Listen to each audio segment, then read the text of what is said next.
Hi everyone, so I'm going to do a short little lesson on how to add up dollars and cents together because you've been doing a really good job at adding cents together. So for example, if we had 50 cents and 25 cents, you could tell me that that is 75 cents, right?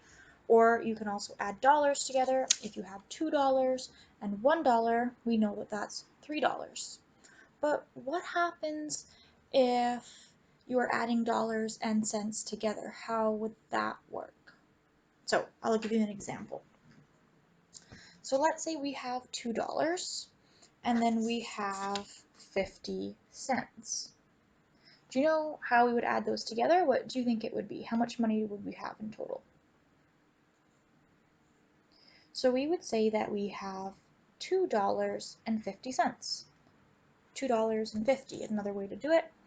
And so I'm going to just, one sec, I'm going to grab a paper and show you how we would actually write that down. So this gets a little bit complicated and you don't really need to be knowing how to do this, but I just wanted to explain this is how you write it down. But for you to just say that that's $2.50, that's good enough, okay? So parents, don't feel like your child needs to know how to write down the dollars and cents because that includes decimals, and we don't learn about decimals this early on, but this I'm just showing you how it looks like if you wanted to see. So that's how we would write $2.50. So notice that the $2 is on this side of this little dot here is called the decimal. You might have noticed it on price tags if you go into a store, but this is $2, and then this decimal tells us that the numbers after are going to be in cents. So here's our 50 cents. So $2.50. You could also just write it down like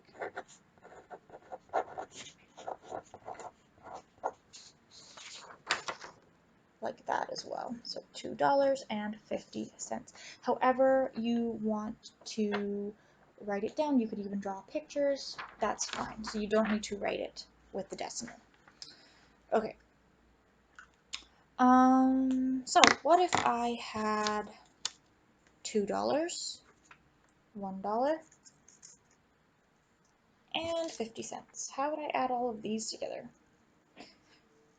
So first you would want to add the dollars, right? Because they're the same. So what's $2? $2 plus $1. $3, right?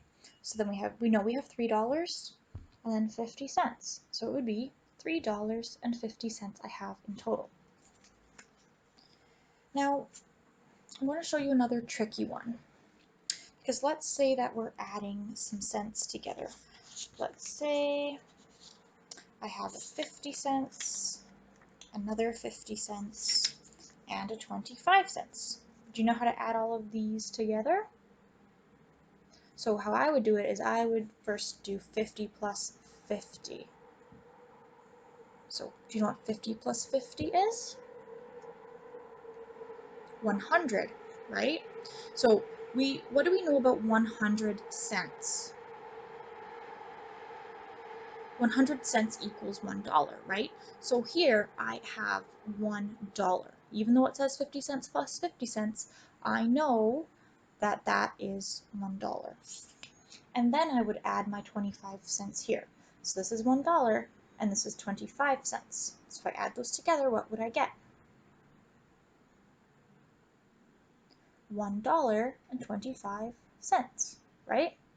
So when you're adding money, whenever you get to 100 cents, if you're counting and you get to 100, then you just need to know that that's $1, right? So you know that's $1, and then you would count the remaining cents that you have, okay?